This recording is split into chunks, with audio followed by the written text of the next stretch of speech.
Hola, bienvenidos a una nueva edición de Comunícate con Susi a través de mi canal Susi TV RD.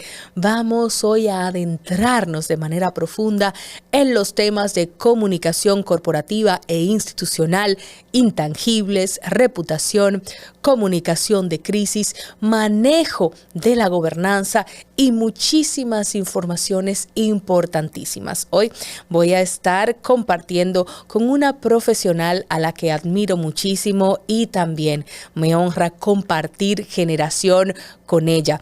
Ha sido directora de comunicaciones y asesora de importantísimas entidades del Estado dominicano, así como también del sector privado. Tiene su propia firma de consultoría y actualmente hace unas cápsulas educativas en materia de comunicación en el grupo SIN. Mariel Ledesma con nosotros.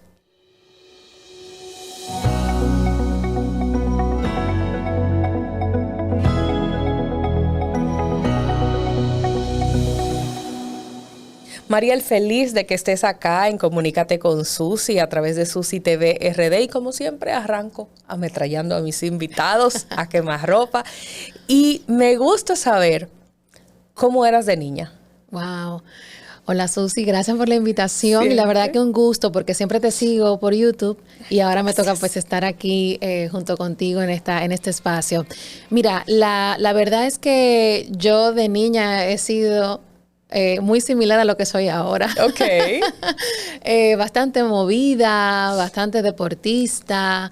Eso sí, fui muy buena. A mis padres nunca tuvieron que llamarlo del colegio para darle una queja, gracias a Dios, pero fui muy movida. Cuando había que hacer un poema, recitar un poema, ahí levantaba yo la mano. Yo era la asistente de la profesora de español, ya tú puedes saber. Ya tú sabes. Destacada, mi amor. No, y además, ya los amigos en el colegio me apodaban como la que más hablaba en el curso. Y que tú vas a tener que ser comunicadora porque es que eso es lo tuyo. Y bueno, yo a los 13 años ya estaba ganando un concurso de oratoria en el colegio. Wow. Y ¿Qué colegio estudiaste? Colegio Calasanz, San José de Calasanz. Sí, muy bueno. Sí, muy bueno. Y la verdad que, por ejemplo, la lucha que cogí en matemáticas, que yo creo que todo lo que somos de comunicación en algún punto dijimos, Dios, sí. las matemáticas, me voy por algo que no tenga números. Sin embargo, en el colegio, yo hice una reflexión en estos días de que las matemáticas me han dado mucho de lo que soy hoy como profesional, porque te fomenta ese pensamiento lógico, estructurado. Y yo recuerdo que en el colegio teníamos que resolver problemas matemáticos de un papel ministro completo, cuando se usaba en aquel entonces. Y era resolver el problema de adentro hacia afuera, bajando.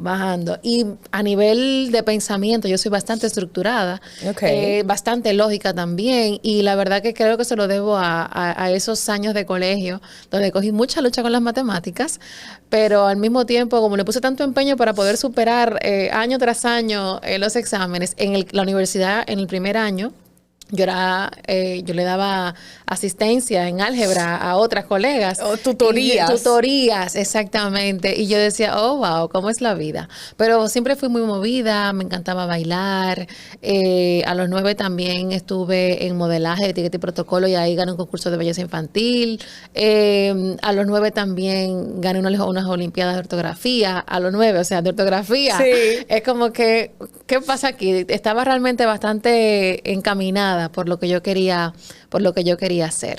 ¿Y tenías claro que sí, que iba a ser la comunicación? Porque a veces se tiende a inclinarse o por publicidad, derecho y alguna que otra rama afín. Sí, realmente yo decía, bueno, no sé si va a ser comunicación, pero todo esto me gusta. Claro. Todo lo que pruebo me gusta. Me gustan las artes, me gusta escribir, escribir me gusta bastante. Yo recuerdo que nos ponían en el colegio a hacer muchos ensayos, a tener una visión también muy social del entorno, y yo creo que eso también fomentó en mí todas esas curiosidades que luego descubrí en la comunicación. ¿Cómo fue el momento de elegir? Obviamente ya hemos visto el tema de la carrera, pero de elegir universidad. Ay, buenísimo. Buenísima pregunta. Tú sabes que en la última semana siempre se hace en el bachillerato, en el último año, la semana vocacional. Sí. Yo al principio yo quería estudiar turismo, porque me encantan también los idiomas. Yo estudié inglés, portugués e italiano. Y me gustan mucho los idiomas. Y luego iba a un profesional que ya tenía una trayectoria y decía, bueno, decía los pros y los contras de las cosas. Y al final me decanté, recibimos la visita de don Uchilora en el colegio, que era padre de un compañero de mi promoción de Roque, y cuando, bueno, es padre de Roque, y cuando don Uchi habló, yo dije, wow, yo conecté. Yo dije, ok, yo creo que por aquí es, y él ahí también hizo sus recomendaciones. Y al final hice una comparación de pensum y encontré que en la católica era el más completo, era donde había más redacciones, donde había más materias de cultura general. Y la verdad me decanté por la Universidad Católica de Santo Domingo. Creo que también fue una muy buena experiencia, Claro. que termina uno teniendo una buena base, que es para mí lo importante, porque ya luego viene la maestría, que la hice de una vez, o sea, terminé la carrera y de una vez me fui a Madrid a hacer el máster.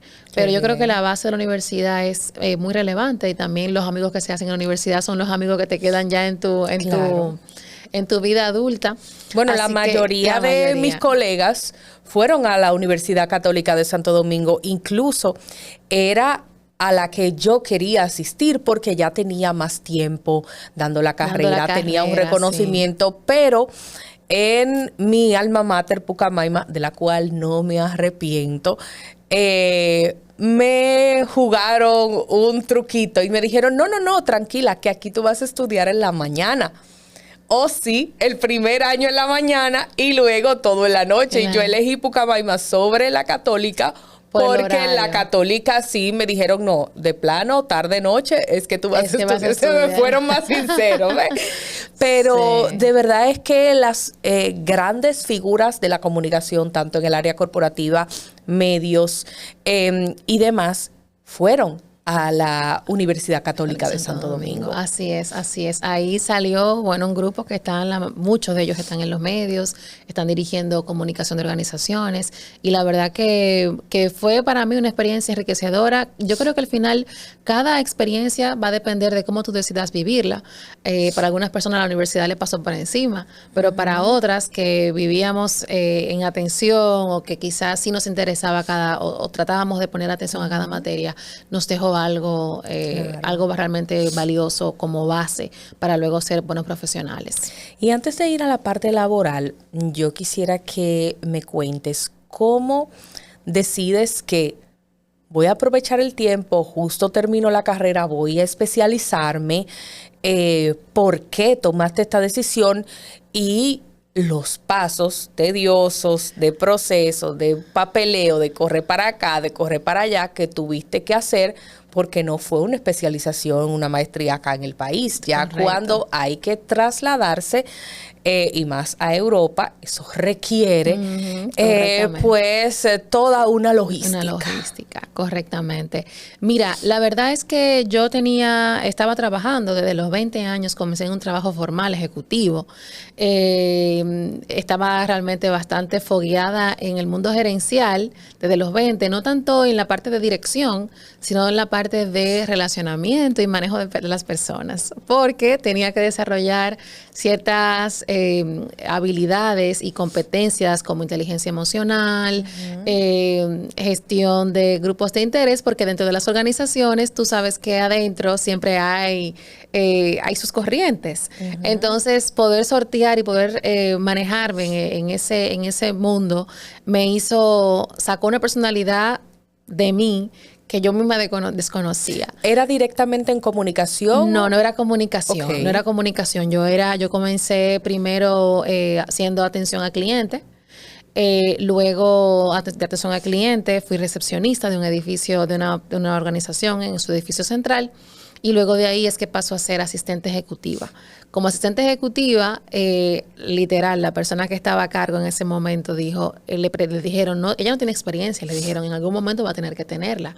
Y ahí me reclutaron para esa posición en la que tuve que trazar mi camino sola porque no tuve entrenamiento. Y la verdad que fue un aprendizaje, además tener una mentora excepcional, como es la doctora Altagracia Guzmán Marcelino. Claro. En lo político, en lo técnico, en lo gerencial, creo que fue una experiencia muy enriquecedora que, como te decía, sacó de mí características y una personalidad que ni yo misma conocía, ni yo misma sabía que tenía ese potencial allá adentro. No, y que esas posiciones, aunque no estaban relacionadas con comunicación, te prepararon para luego los puestos de liderazgo, manejo de personal, y que es una característica o una costumbre del Seguro Nacional de Salud, porque en programas anteriores estuvo con nosotros nuestra querida Tania de León y me hablaba que trabajar en otras áreas de la organización luego le ayudó a esas posiciones de liderazgo. Correcto. Y te empapas del funcionamiento también de la organización. Totalmente. O sea, yo estuve en esa organización durante 11 años. Claro. Y en 11 años, 7 posiciones escaladas. Es decir, fue un trabajo de ascenso, de crecimiento progresivo, donde cada posición pues me fue dejando aprendizajes y me fue dejando algo que me iba luego sumando para cuando ya llegara cuando llegó el momento de ser gerente de comunicación, que duré 5 años siendo gerente de comunicación. Pero la realidad es que el poder comenzar tan joven en la parte directiva me forjó mucho carácter. Me enseñó, yo creo que casi a destiempo, lo que se vive en las organizaciones, que no todo es color de rosa, ¿verdad? Claro. Pero cuando decido, ya en ese momento yo tenía la oportunidad de aportar en comunicación, aunque yo era coordinadora de despacho. Me daban la oportunidad de aportar, yo revisaba los materiales promocionales o me ponían en comisiones, yo aportaba. Yo decía, wow, esto me gusta poder trazar la ruta, me gusta hacer la estrategia, me gusta preparar el escenario, me gusta armar esa representación, si hacemos una comparación con la dramaturgia, cómo yo preparo el escenario, el guión, los mensajes. Y yo le dije a mi jefe en aquel momento, mire, yo le agradezco muchísimo, pero yo creo que mi etapa como coordinadora de despacho ha llegado hasta aquí. Yo quiero hacer una maestría. La hice en la Complutense de Madrid, con una maestría en comunicación de las organizaciones, pero dentro del máster hice una especialización, ellos tenían varias especializaciones en comunicación pública, comunicación de instituciones públicas, comunicación en salud y comunicación política. Al final me decanté por la pública. Yo creo que aquí hay mucho por hacer en la parte de comunicación pública y por eso mi apuesta ha sido desde aquel entonces aportar a la profesionalización de la comunicación en el sector. Excelente. Mariel, llegas al país después de haber hecho un máster en la Complutense de Madrid. ¿Con qué te encuentras a tu llegada? ¿Qué cosas tú dices? Bueno, pero es que yo aprendí todo esto y hay que aplicarlo de algún modo y tengo que romper esas barreras. Tal vez no ni siquiera por algún tipo de animadversión, sino porque a lo desconocido nos resistimos. Y no es que no entendamos tus planteamientos o lo que traes de fuera, sino que tal vez pudiésemos pensar que desde acá no estamos listos para recibir toda esa información que nos viene de otros países. ¿Cómo fue tú tratar de llevar todo ese conocimiento aquí al país? Yo me les adelanté, porque el trabajo de fin de máster lo hice sobre la organización. Exacto, excelente. Entonces el trabajo de fin de máster fue una auditoría de cómo se relacionaba la organización con sus stakeholders. Y eso rápidamente me dio un diagnóstico de la situación que estaba teniendo la organización, que quizá tenía cierta barrera de crecimiento en el régimen contributivo. Y yo cuando llego, Bueno, lo primero es decirte, cuando llego, no es que yo llegué y que me dijeron, venga para ser gerente de comunicación, o sea, en lo absoluto. Algo que me enseñó mucho la doctora Guzmán es que todo es un proceso. Así es. Todo es un proceso y cuando llego me dijo, vamos a ver qué podemos hacer, vamos a ver dónde, qué espacio te encontramos. ¿Y tú sabes con qué yo comencé? Siendo community manager. Ok. Con mi máster, la doctora, el espacio que se encontró fue administradora de redes sociales y página web. Y yo, excelente, vamos al mambo, porque dentro de mi trabajo de fin de máster, había analizado y tenía hallazgos y tenía recomendaciones en la parte de página web y redes sociales. Y yo lo vi como una oportunidad de comenzar a implementar, porque a todo esto, la auditoría que yo hice terminó con una estrategia, con un plan. Y yo ese plan lo tenía aquí abajo del brazo. Y yo decía, Claro. en algún momento lo vamos a implementar, pero vamos, No, vamos y paso era a una pasito. posición que no solamente se circunscribía a la parte comunicacional, sino que había que conectar con atención al usuario y Correcto. hacer esa conexión de, bueno, ya esta Sí, de parte servicio. vamos a ayudarla a la gestión para que finalmente todo contribuya con la buena reputación, el servicio de la organización, pero tiene que haber algún tipo de trabajo interdepartamental. Y eso que tú dices, Susi, es tan importante porque algo que yo siempre he dicho es que los puestos son dimensionados por las personas. Claro.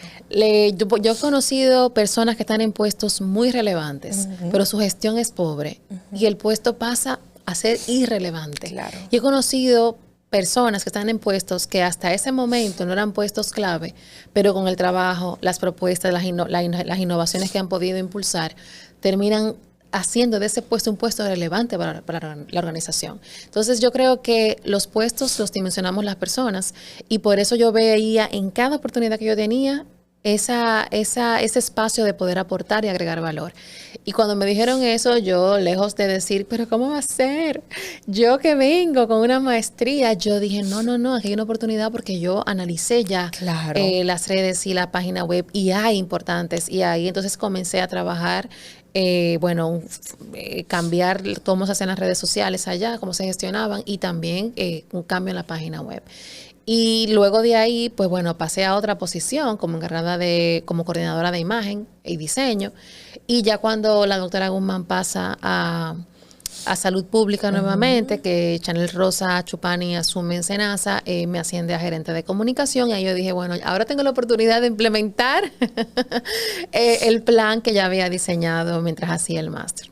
Son dos figuras que admiro muchísimo y que pues también tuve la oportunidad de trabajar con ambos, algunos tal vez con menor tiempo en mi permanencia que con el otro, pero gente que llevo muy cerca de mi corazón. ¿Qué fue lo más importante que aprendiste de la doctora Tati Guzmán Marcelino y lo más importante que aprendiste de Chanel Rosa Chupani? Wow, es que son dos escuelas, o sea, son dos escuelas. La doctora Guzmán, aprendí que todo es un proceso. Aprendí que realmente las oportunidades, o sea, que no es suerte, que hay que prepararse. Claro. La doctora es una persona técnico-política con mucha gerencia y yo aprendí a combinar lo técnico con lo político, pero montado sobre la buena gerencia. O sea, al final yo creo que estamos desde la administración pública, se está para servir a todos, independientemente la preferencia que puedan tener los ciudadanos, porque estamos ahí para servir. Y esa base del servicio la vi tanto con la doctora Guzmán como con Chanel Rosa Chupani. Chanel es una persona que, o sea, se entrega totalmente a los demás, pero al mismo tiempo es muy disruptivo. Y con él, él me movió bastante la disrupción, me hizo también pensar fuera de la caja, porque él es muy disruptivo y además él es servicio. O sea, él es servicio. Entonces yo creo que tener buenos referentes, ambos, de hacer las cosas bien, administrativamente bien. Yo tenía una compañera que ella decía, la prisa pasa y la chapuza queda. Así es. La prisa pasa y la chapuza queda. Lo recuerdo. Y cuando nosotros hacíamos todo, era bajo las normas, apegados a las leyes, en el marco de la garantía del derecho de las personas, y todo fue, o sea, una gestión íntegra que me dejó a mí esa única visión que tengo de la administración, que es hacerlo con vocación de servicio, con integridad, con mucha ética, y sabiendo que hoy estamos en la posición, pero mañana vamos a ser los usuarios. ¿Cómo yo quiero aportar? Y cómo yo quiero que ese servicio luego yo recibirlo como ciudadana cuando ya yo no esté aquí. Claro. Entonces, creo que de los dos he aprendido tantísimo y a los dos les agradezco tantísimo las enseñanzas, y que también, obviamente, uno como joven uno es inquieto, pero también que me enseñaran a frenar, que me enseñaran a entender que no todo se podía hacer ya. Claro. También creo que son de las cosas con las que me quedo. Y luego llega la doctora Mercedes Rodríguez Silver. Correcto. Así es. Que con ella tuviste también un tiempo. Sí, exactamente, un año, cerca de un año. Exactamente. Y ahí me tocó más que todo trabajar su posicionamiento interno, porque al final yo creo que esa conexión con la máxima autoridad y los colaboradores, tomando en cuenta que la comunicación interna motoriza, permite que la productividad se mantenga, quita incertidumbres. Ese año lo tomamos con ese enfoque. Excelente.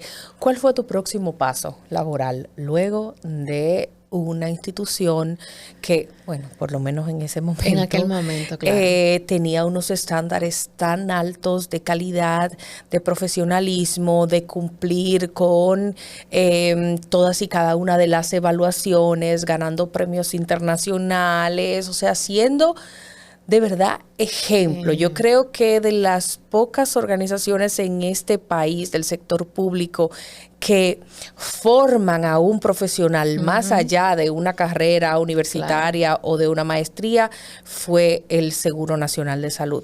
¿Cuáles fueron tus próximos pasos luego de ahí? Sí, tú sabes que yo duré mucho tiempo allá. Sí, claro. Y por ejemplo, eso que tú mencionas, Senasa estaba a años luz en la administración pública, en todo, en procesos, en gestión de riesgos. Te estoy hablando que yo estoy gestionando riesgos reputacionales desde 2015 y ahora ese tema que está en boga aquí en el país. Yo vengo trabajando intangibles desde 2014 y ese tema ahora que está en boga aquí. Yo recuerdo que cuando yo asumí la dirección de comunicación de Senasa, en aquella época, 2014, octubre de 2014, una de las primeras cosas que hice fue trabajar la confianza bajo un modelo que había hecho Corporate Excellence, que es un referente en gestión de intangibles. Y ahora yo veo que todo el tema de intangibles está en boga ahora. Claro.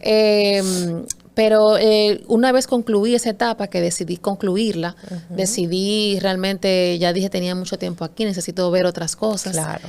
Me llegó una oportunidad que yo no busqué, que yo pensé que, o sea, yo sí me habían llamado para una consultoría. Yo dije, bueno, pues como consultoría es perfecto, pero yo quería darme un tiempo un espacio para descansar un poco luego de 11 años tan intensos de trabajo. Pero me llegó una oportunidad y fue al sistema 911. En el Sistema Nacional de Atención a Emergencias y Seguridad 911, pues me ofrecen la posición. Yo no esperaba ese ofrecimiento porque no lo estaba buscando. No apliqué a nada, ni sabía que había una vacante por ese lado. Y yo dije, mira, lo acepté porque era un reto bonito. Ahí en el 911 es una institución de verdad hermosa. Hermosa lo que hacen, hermoso poder ver de cerca el trabajo de servicio de nuestras agencias como la policía, los bomberos. Y yo creo que ese reto, yo estuve solamente un año ahí, me quedé con muchas ganas de hacer cosas porque la institución da para mucho. Claro. De hecho, lo último que habíamos querido impulsar, además de un programa de responsabilidad social, era ver cómo el 911 podía incidir a partir de la data que recoge en el fortalecimiento o la creación de políticas públicas. Porque, por ejemplo, uno tiene un registro, mapas de calor de dónde dónde ocurren los principales accidentes de tránsito, dónde ocurren los accidentes de tránsito en las principales vías, en qué horario, cuáles días. Tú tienes información que te permite luego fortalecer con otras entidades políticas públicas para prevención de accidentes de tránsito. ¿Qué está pasando en esos tramos donde se tiene accidentes frecuentes o qué pasa en esa hora? Y creo que el 911 tiene un potencial, justamente también escribía un artículo sobre eso, del potencial enorme del 911. Hay mucha data que puede apoyar a fortalecimiento o a la creación de políticas públicas. Excelente. Mariel, vamos a ir a una pausa, pero cuando retornemos continuaremos conversando sobre tu vida personal, bueno, tu vida profesional, no personal, tu vida profesional y tu parecer sobre algunos temas en el ámbito de la comunicación, gestión y demás. Vamos a un corte y retornamos.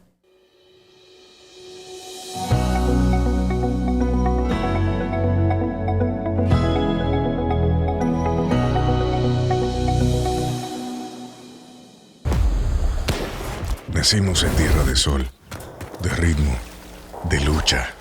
En cada juego aprendimos a soñar. Venimos de orígenes humildes, somos atletas, pero también guerreros. Creemos en la fuerza de nuestros sueños.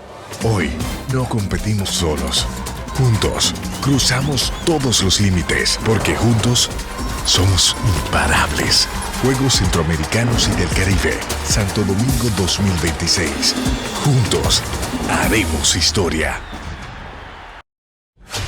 En el Departamento Aeroportuario procuramos el buen funcionamiento de nuestros aeropuertos internacionales, domésticos y helipuertos estatales, incorporando nuevas infraestructuras que darán soporte a nuestra red nacional de helipuertos. Con eficiencia y transparencia, trabajamos en el desarrollo de la región sur con la construcción de 2 nuevos aeropuertos. Y con el rescate de nuestras terminales domésticas, hemos reactivado la aviación privada no comercial. Definitivamente, esto es cambio. Trabajamos para ti. Departamento Aeroportuario. Esto es mío. Soy trabajador, paciente, luchador, porque yo soy de aquí y por eso soy invencible.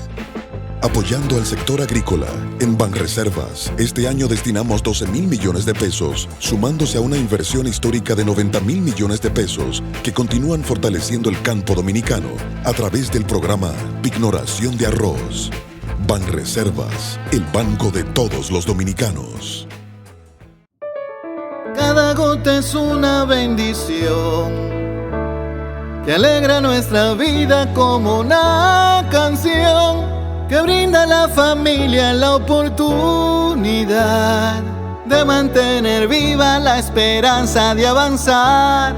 Cada uno de nosotros está dispuesto a hacer su mejor esfuerzo para que el agua llegue a ti siempre. Corporación del Acueducto y Alcantarillado de Santo Domingo, CAS. Yo cruzaba ese monte a pie, oscura y sola todos los días. Pues los muchachos me esperaban. Por ellos, uno hace lo que sea. Ahora, llego segura y ellos a tiempo. Porque el cambio también se ve en el camino. El gobierno de la República Dominicana trabaja para que cada viaje sea más seguro, con más iluminación, mayor presencia en las carreteras y asistencia 24/7 a través del 511. Obras que conectan comunidades, regiones y destinos. Menos vueltas en el camino, más tiempo donde importa. Vías que cambian vidas. Gobierno de la República Dominicana.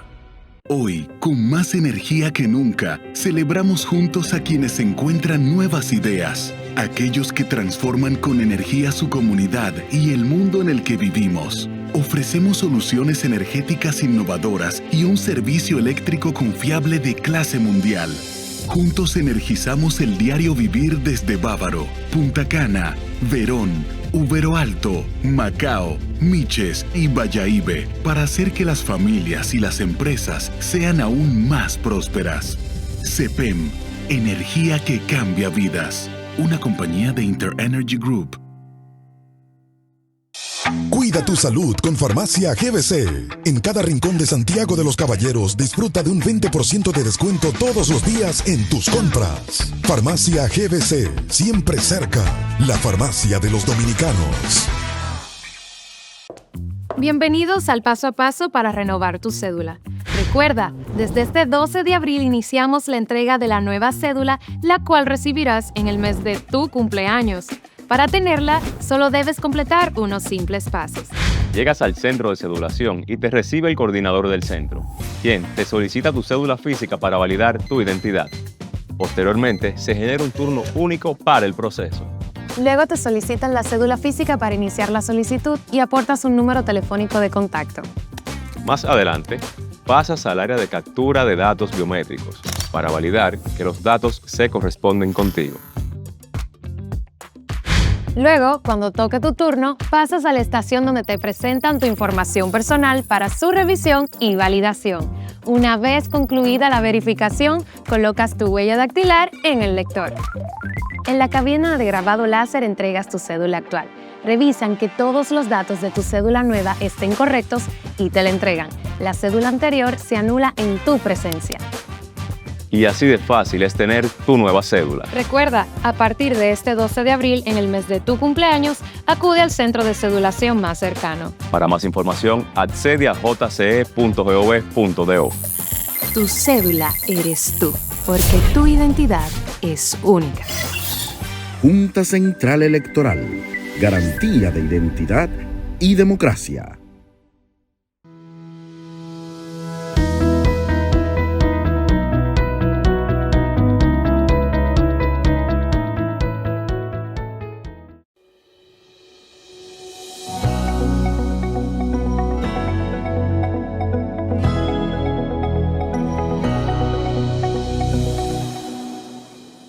Marieli, conversábamos de tu paso por el 911 y hablábamos de esa importantísima experiencia de cómo la data sirve para crear políticas, para prevenir, para planificar. Luego de estar en esta organización, ¿cuál fue tu próximo rumbo profesional?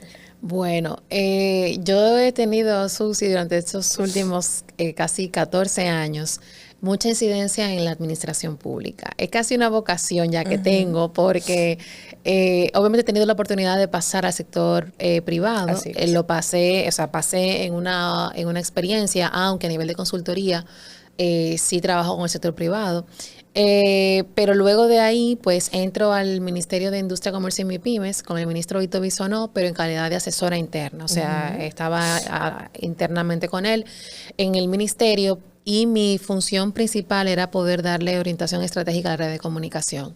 Normalmente los retos que me han tocado liderar han sido para reorientar áreas de comunicación, establecer procesos, establecer fichas de indicadores y poder aportar, ¿no?, a esa profesionalización que hablábamos al principio.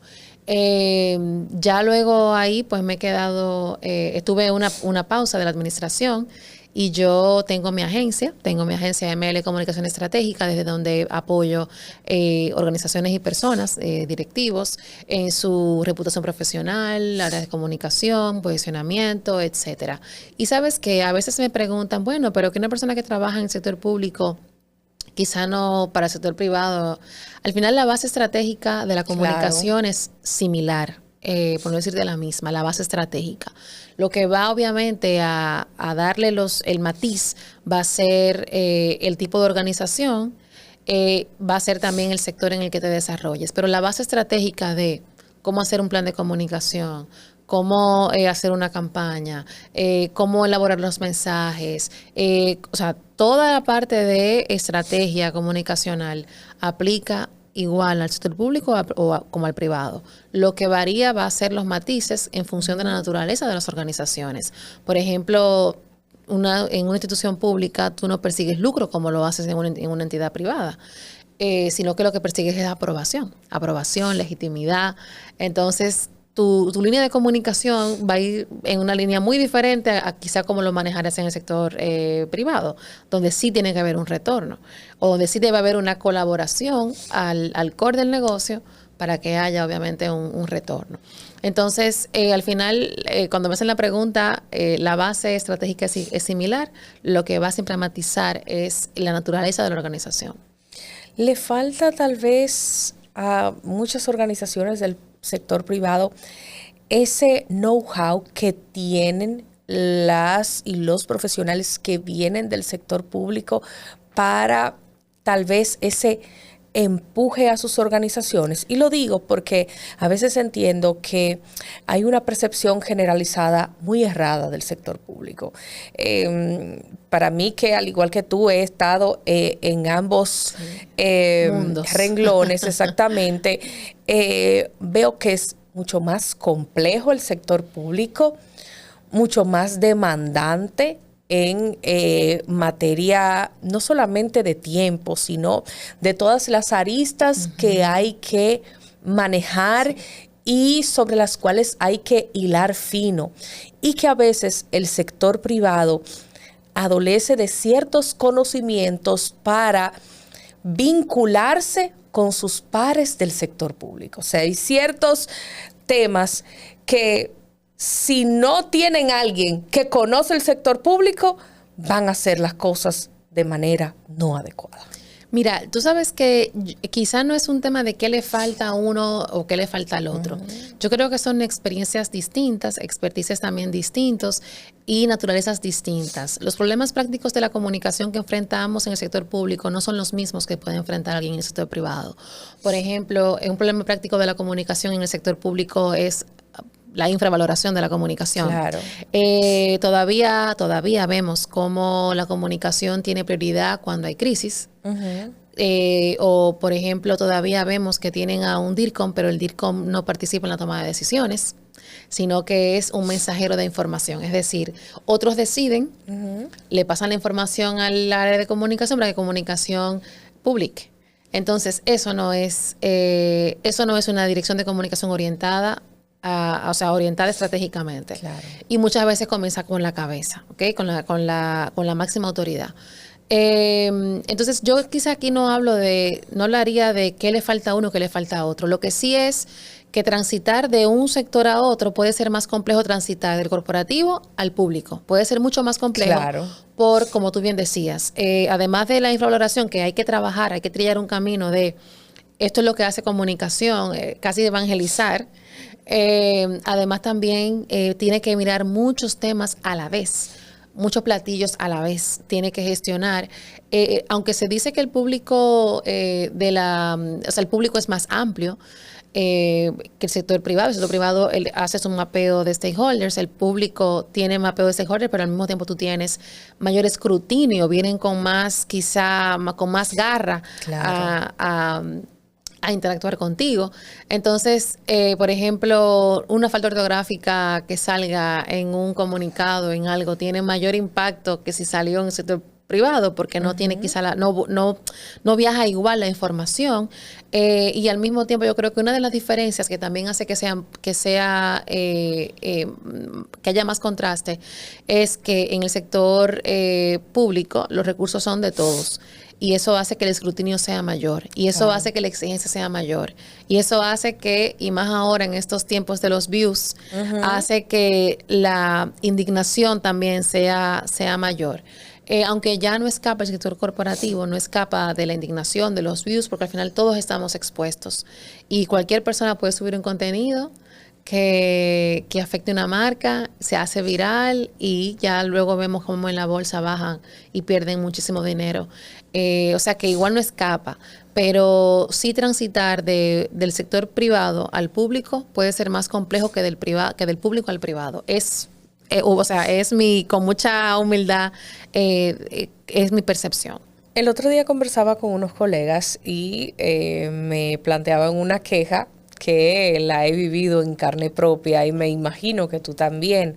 A veces en las organizaciones, todos los departamentos entienden que saben de comunicación, que pueden opinar y que tienen mejores ideas o conocimiento que el mismo departamento de comunicación sobre lo que hay que hacer.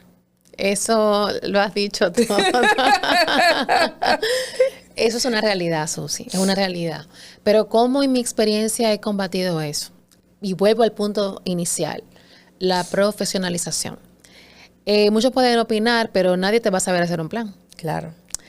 Muchos van a tener una percepción, pero cuando tú llevas data a la mesa y tú dices, miren, esto fue el comportamiento en esta semana o en este mes o en tal, la línea va a ser por este lado. O sea, cuando tú lideras tu proceso, esas voces se comienzan a bajar, porque también ven que hay un líder.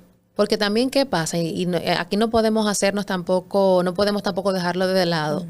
La realidad es que muchos DIRCOM en el sector público, digo sector público porque es donde estoy ahora mismo navegando, claro, y donde enfrentan problemas prácticos, como te decía, que no lo tienen quizá en el sector privado, siendo uno la infravaloración de la comunicación, como tú bien dices. O sea, todo el mundo habla de comunicación y todo el mundo cree que sabe de comunicación más que el área de comunicación. Pero, como te decía, yo creo que la base de la raíz de esa situación es quizá la ausencia de liderazgo del proceso de comunicación por parte de quien está a cargo. Y te lo digo porque en mi experiencia, algo que yo siempre digo, que comunicación tiene que aprender a comunicar. Y a veces comunicación no comunica lo que hace. Y eso forma parte de tú también tener competencias directivas. Ir a sentarte a una mesa de staff, a una reunión de staff, a escuchar, te quita autoridad. Porque, claro, vamos a escuchar, pero comunicación también puede tener un punto de agenda. Comunicación también puede presentar y puede decir, bueno, miren, este fue el último informe en cuanto a nuestros indicadores, presentar tus indicadores, cómo van moviéndose. Yo, por ejemplo, en una de las entidades, quincenalmente en la reunión de staff presentaba cómo iba la conversación en redes sociales y cuáles son los temas que la gente le está poniendo atención, claro, tanto a nivel negativo como positivo, por un lado para reforzar y por otro lado para tomar medidas, porque comunicación es eso, comunicación son esos oídos, comunicación es el puente entre la organización y la sociedad, y somos esos oídos que recogen información y llevan información a la mesa para tomar decisiones, para contribuir a la toma de decisiones. Ser mujer y joven en un puesto de dirección, ¿cuáles son los principales retos que pues nos trae esta situación? Sí, tú sabes que mi primera gerencia, yo tenía 26 años, era la más joven del staff, además también quizá baby face, y yo la verdad que cuando iba a reuniones, iba nerviosa a las reuniones, porque yo decía, me van a comer, tengo que saberlo todo, tengo que tener respuesta, tengo que dominar muy bien mis cosas para poder hacer una presentación a la altura de la reunión de staff. Ya luego uno se va aclimatando y a veces no solo con el staff, o sea, a veces no solo con tus pares gerentes, sino también liderando equipos. Sí. O sea, esa muchachita es la que va a ser jefa mía. Correctísimo. ¿Cómo es eso? Correctísimo. Y yo tenía muchos colaboradores y la mayoría eran mayores que yo. Pero yo creo que, por un lado, no te voy a negar que tuve que hacer un esfuerzo extra para demostrar que podía. Quizá era un esfuerzo que no tenía que hacer el que tenía 50. Claro. Pero fue mucho esfuerzo para yo demostrar que yo sí podía con la posición, que sí tenía una visión, que esa visión sí podía dar resultados. Y yo creo que aquí comienza todo por uno mismo creer en uno mismo, o sea, por uno mismo comenzar a creérselo, creer en tener convicciones claras. O sea, yo, luego de yo hacer mi trabajo de fin de máster, que me analicé cada stakeholder, que analicé, que tenía data, que tenía información, yo tenía mucha certeza y mucha seguridad de que lo que yo estaba proponiendo iba a tener resultado. Y efectivamente, nosotros contribuimos con ese plan de comunicación durante esos 5 años a un crecimiento de un 45% de cartera. Yo asumí de cartera del régimen contributivo. Yo asumí esa institución en el 2014 con un 84% de favorabilidad a nivel de medios, y yo la dejé con un 97% de favorabilidad a nivel de medios. O sea, el hecho de tú poder manejar la información, claro, de tú poder tener dominio, también hace que tú tengas una autoridad natural por parte sobre tu equipo, y también de cara a los pares. Claro. Yo creo que el tema de tú hacer de manera profesional tu trabajo tiene muchas ventajas, entre ellas ganarte la autoridad natural que da ser líder de un proceso en una organización, tanto para tus colaboradores como para tus pares. ¿Cómo evaluarías la evolución de la comunicación institucional desde que empezaste a trabajar en esas áreas hasta el momento actual en que nos encontramos? ¿Hemos avanzado de manera favorable o no? Mira, yo creo que se ha avanzado quizá en humanizar un poco más la administración, en acercar más los servicios. Sin embargo, lo que veo es un riesgo importante en pasar la línea de la humanización. Veo también quizá un riesgo importante de que se haga una hiperpersonalización de la administración pública. Porque al final las entidades se mantienen, los funcionarios pasan, las entidades se mantienen, y yo creo que que soy bastante institucional, creo que esa tensión que se libra entre lo político e institucional, que libran los diversos funcionarios o líderes de organización, yo creo que la diferencia va a ser en quién la libra de manera exitosa. Claro. Porque también el auge de las mismas marcas personales dentro de las mismas organizaciones, creo que debemos encontrar un punto en el que digamos, ok, hasta aquí lo institucional y por aquí lo político. Creo que esa tensión que se libra, que es normal, es natural, no solamente en este país, en todas las administraciones públicas de cualquier país es una tensión que se libra. Creo que ahí veo riesgos. Sin embargo, sí siento que ha evolucionado en cuanto a la parte de profesionalización. He visto organizaciones que han evolucionado, que tienen una comunicación profesionalizada. Antes era mucho más escaso encontrar instituciones que hayan abrazado ese modelo, y ahora creo que hay más que lo han hecho. Entonces, eso es un buen síntoma. Es un buen síntoma, es una buena señal. Y es una señal que nos tiene que motivar a seguir trillando ese camino, porque todavía falta seguir trabajando hacia una comunicación profesionalizada, pero que construya confianza. Yo creo que hoy más que nunca los intangibles como confianza, reputación, por ejemplo, reputación en instituciones públicas, es escaso encontrar un abordaje. Muy escaso, porque algunos pueden confundir que hacen reputación cuando hacen comunicación, pero la reputación es comportamiento. Claro. Y la comunicación, la reputación se apalanca en la comunicación para dar a conocer y lograr el respaldo de terceros. Pero realmente creo que uno de esos retos que nos quedan es poder involucrar, además de profesionalizarlo, involucrar la gestión de la reputación de lleno en la gestión de la comunicación en las organizaciones públicas.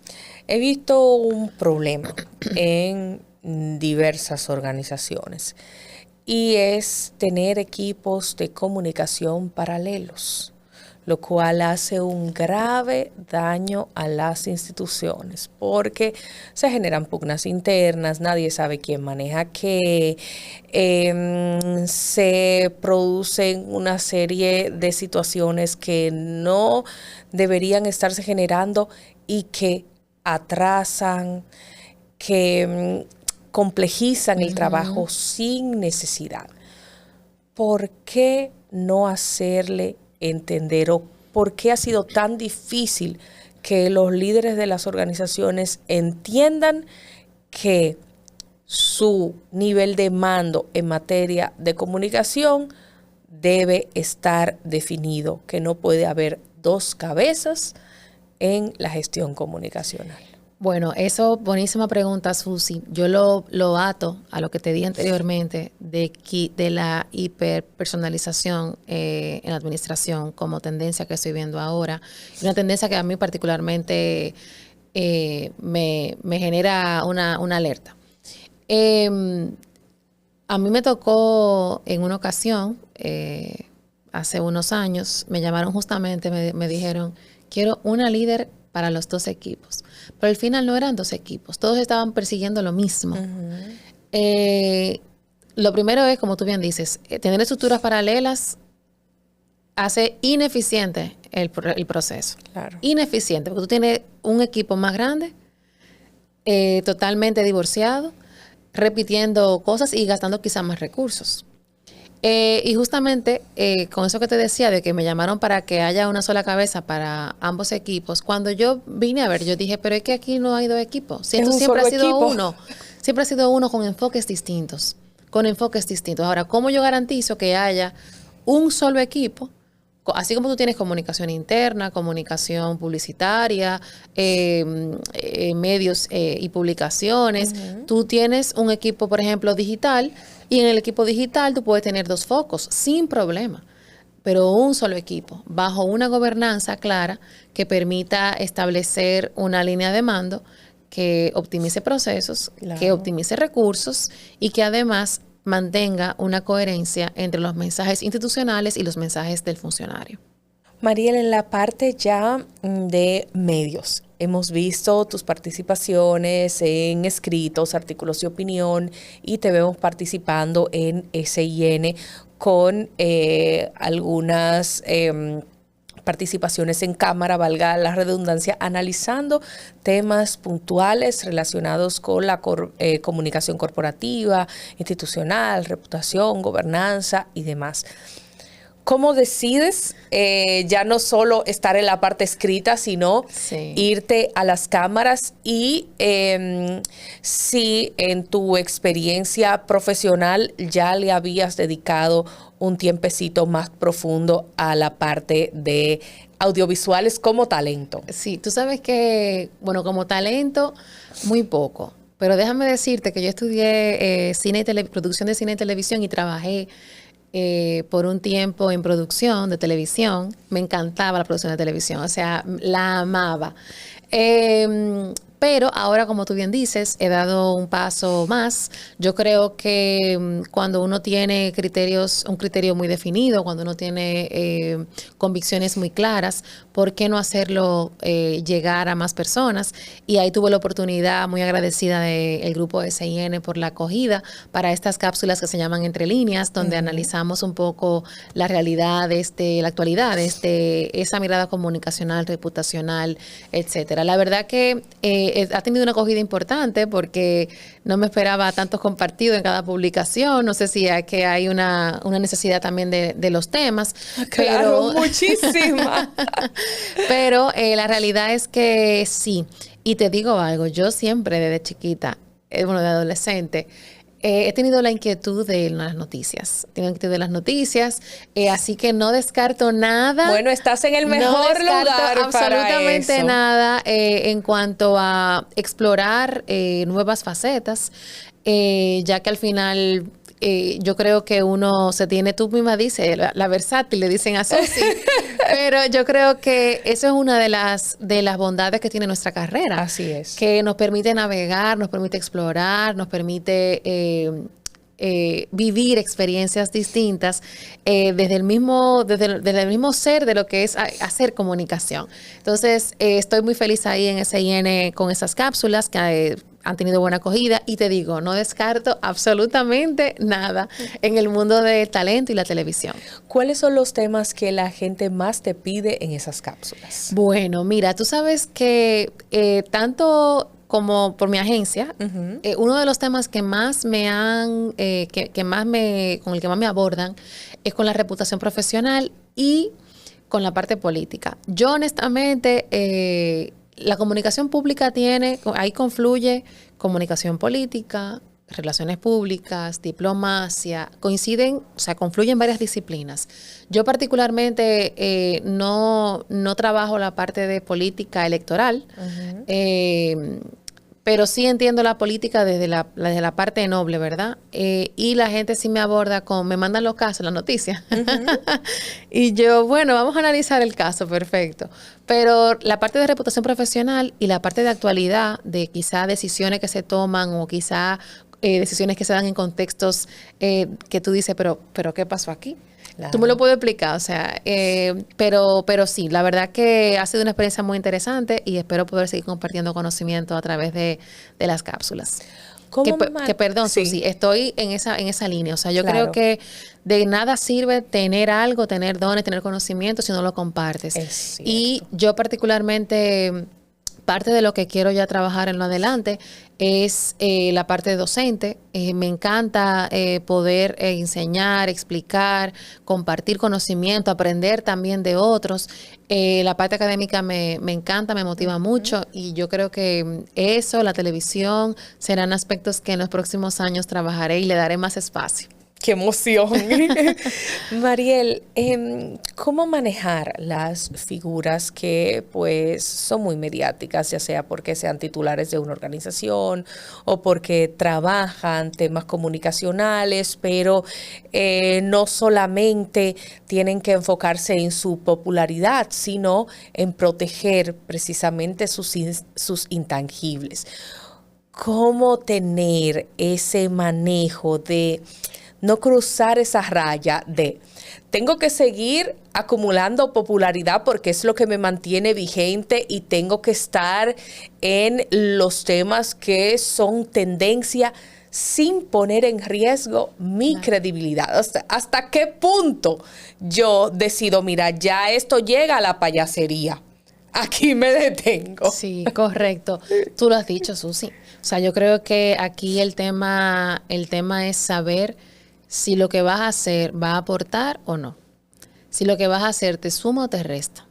Y ahí está el análisis previo. Por eso de dar palos a ciegas y estar cayendo en tendencia por caer en la tendencia, sin analizar si la tendencia está alineada a tus valores, o si la tendencia realmente tú puedes comunicar algo o agregar valor a través de esa tendencia y no sencillamente hacerla porque está de moda. Yo creo que lo que hace la diferencia es si piensan o no antes de hacer o montarse en tendencias, o si hacen ese ejercicio, ¿verdad?, ese ejercicio de claridad. Yo particularmente, quienes han trabajado conmigo saben que yo no soy una persona de decir sí señor, nunca lo he sido, nunca lo seré, y yo creo que es uno de los valores que me identifican, y no es que yo lleve la contraria, pero si no cuadra y si lo que resta y si la tendencia no me permite agregar valor de alguna forma, no la vamos a usar. Claro. Entonces al final yo creo que también tener personas alrededor que sepan decirte no es muy importante. Y personas que también, aunque tú quieras, puedan tener la capacidad de buscarle la vuelta desde un punto de vista que sí puede agregar valor, también vale la pena. O sea, que no nos rodeemos de sí señores, sí señor, personas que digan sí señor, porque al final no te van a agregar ningún valor. ¿Y cómo le hacemos entender esto a las personas que estamos asesorando o con las que estamos trabajando? Cuando estamos en un momento donde al parecer la popularidad sirve para justificar y perdonar todo. O sea, a veces excusamos cualquier tipo de acción incorrecta, le damos preponderancia a cualquier persona simplemente porque está viral, simplemente porque eso ha tenido repercusión, y nos olvidamos de tal vez el impacto reputacional de las acciones que están tomando. Tratamos a las personas no de acuerdo a su calidad y a su preparación, sino de acuerdo a el amplio conocimiento público que habla de esa persona. Le damos los espacios privilegiados a quien suena más por encima de quien sabe más. Mira, eso es una realidad, Susi, que es preocupante.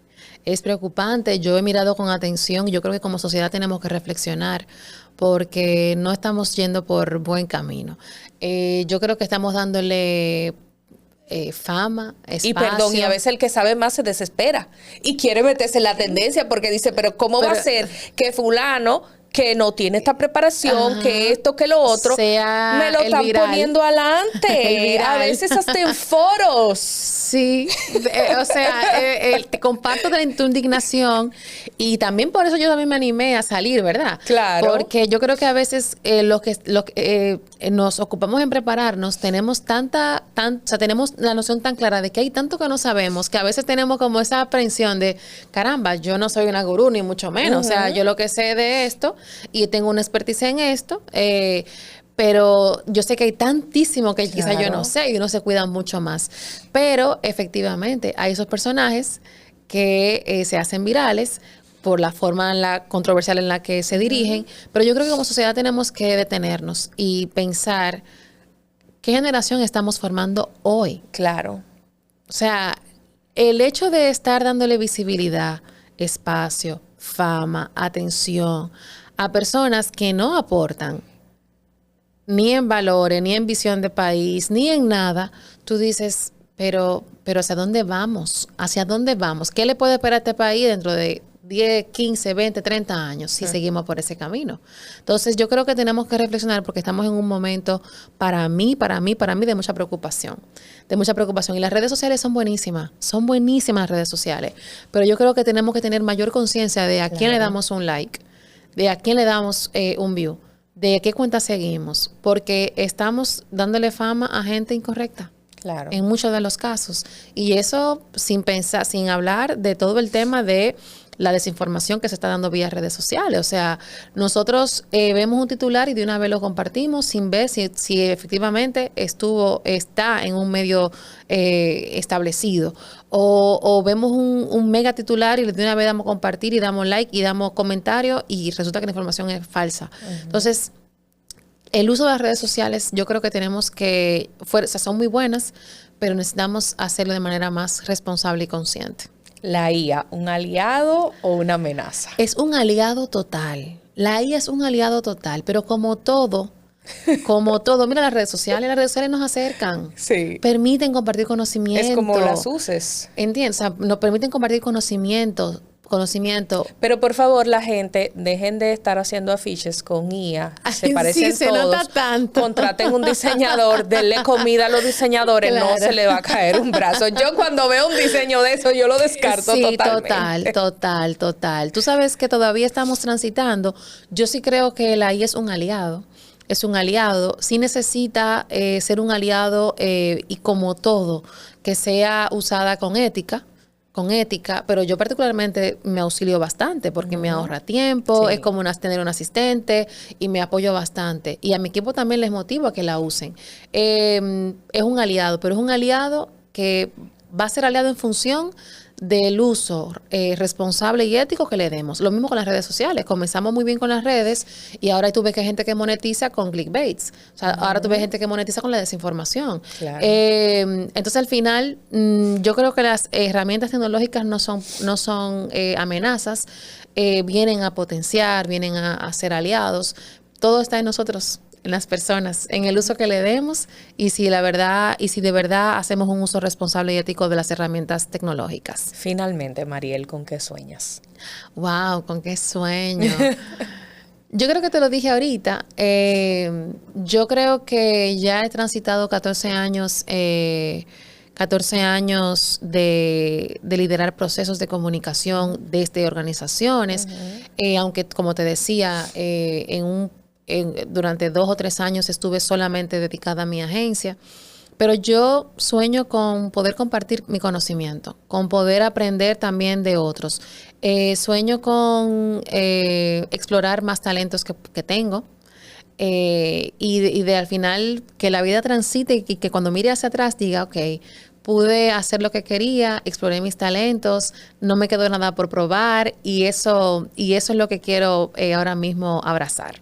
Excelente, pues Mariel, te agradezco grandemente. Gracias, Susi, que me hayas acompañado en esta edición. Lo he dicho en programas anteriores, me estoy tomando el atrevimiento y el egoísmo de sentar en esta silla a gente que es un regalo para mí.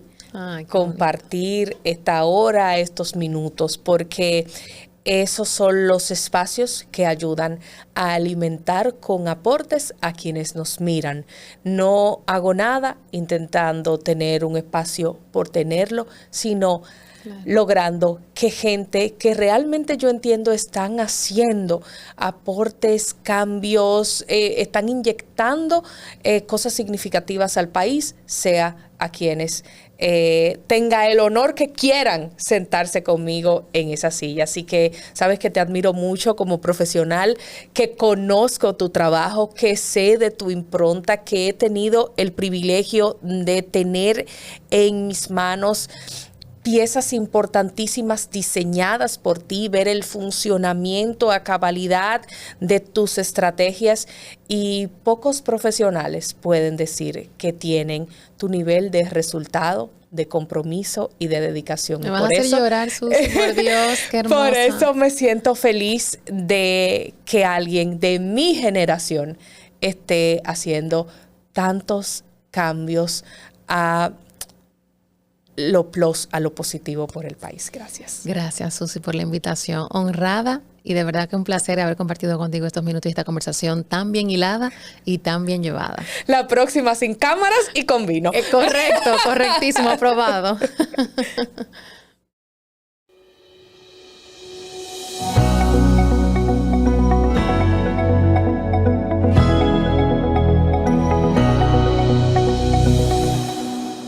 Qué interesante esta conversación con Mariel Ledesma. Espero que la hayas disfrutado, exhortándote a que le des clic a la campanita. Así tienes a tiro de hit las notificaciones y te enteras cuando suba un nuevo video.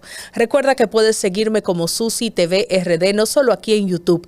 También así me puedes encontrar en X, que es el antiguo Twitter, en Instagram y por supuesto en Facebook y LinkedIn me encuentras como Susi Aquino Gotró. También como Susi TV RD, se me olvidó decirte que me encuentras en TikTok, donde los videos están disponibles en breve resumen. Nos vemos en una próxima entrega.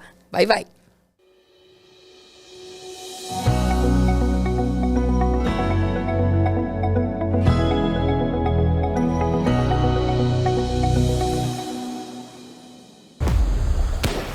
Nacimos en tierra de sol, de ritmo, de lucha. En cada juego aprendimos a soñar. Venimos de orígenes humildes, somos atletas, pero también guerreros. Creemos en la fuerza de nuestros sueños. Hoy no competimos solos.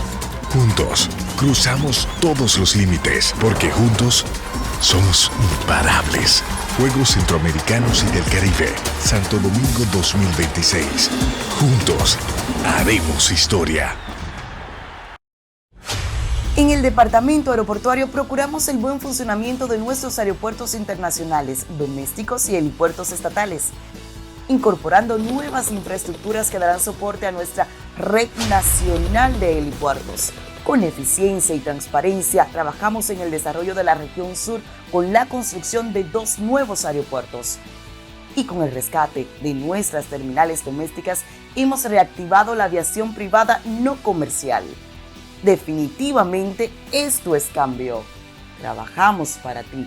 Departamento Aeroportuario. Esto es mío.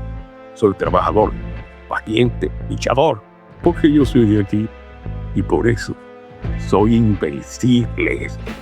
Apoyando al sector agrícola, en Banreservas, este año destinamos 12,000 millones de pesos, sumándose a una inversión histórica de 90,000 millones de pesos que continúan fortaleciendo el campo dominicano a través del programa Pignoración de Arroz. Banreservas, el banco de todos los dominicanos. Cada gota es una bendición que alegra nuestra vida como una canción que brinda a la familia la oportunidad de mantener viva la esperanza de avanzar. Cada uno de nosotros está dispuesto a hacer su mejor esfuerzo para que el agua llegue a ti siempre. Corporación del Acueducto y Alcantarillado de Santo Domingo, CAS. Antes, había lugares donde llegar era un reto, que el vehículo aguantara y que el camino no se hiciera eterno. Hoy, el gobierno de la República Dominicana sigue avanzando. Muchas obras ya están listas y las que vienen siguen cambiando el país. Porque una carretera es más que asfalto, varilla y cemento. Es trabajo, es oportunidad, es una promesa cumplida. Es llegar seguro, con vías bien iluminadas, asistencia 24/7 a través del 511 y obras que conectan comunidades, regiones y destinos. Menos vueltas, más tiempo donde quieres estar. Vías que cambian vidas. Gobierno de la República Dominicana. Hoy, con más energía que nunca, celebramos juntos a quienes encuentran nuevas ideas, aquellos que transforman con energía su comunidad y el mundo en el que vivimos. Ofrecemos soluciones energéticas innovadoras y un servicio eléctrico confiable de clase mundial. Juntos energizamos el diario vivir desde Bávaro, Punta Cana, Verón, Ubero Alto, Macao, Miches y Bayahibe para hacer que las familias y las empresas sean aún más prósperas. CEPEM, energía que cambia vidas. Una compañía de InterEnergy Group. Cuida tu salud con Farmacia GBC. En cada rincón de Santiago de los Caballeros disfruta de un 20% de descuento todos los días en tus compras. Farmacia GBC, siempre cerca. La farmacia de los dominicanos. Bienvenidos al Paso a Paso para renovar tu cédula. Recuerda, desde este 12 de abril iniciamos la entrega de la nueva cédula, la cual recibirás en el mes de tu cumpleaños. Para tenerla, solo debes completar unos simples pasos. Llegas al centro de cedulación y te recibe el coordinador del centro, quien te solicita tu cédula física para validar tu identidad. Posteriormente, se genera un turno único para el proceso. Luego te solicitan la cédula física para iniciar la solicitud y aportas un número telefónico de contacto. Más adelante, pasas al área de captura de datos biométricos para validar que los datos se corresponden contigo. Luego, cuando toque tu turno, pasas a la estación donde te presentan tu información personal para su revisión y validación. Una vez concluida la verificación, colocas tu huella dactilar en el lector. En la cabina de grabado láser entregas tu cédula actual. Revisan que todos los datos de tu cédula nueva estén correctos y te la entregan. La cédula anterior se anula en tu presencia. Y así de fácil es tener tu nueva cédula. Recuerda, a partir de este 12 de abril, en el mes de tu cumpleaños, acude al centro de cedulación más cercano. Para más información, accede a jce.gov.do. Tu cédula eres tú, porque tu identidad es única. Junta Central Electoral. Garantía de identidad y democracia.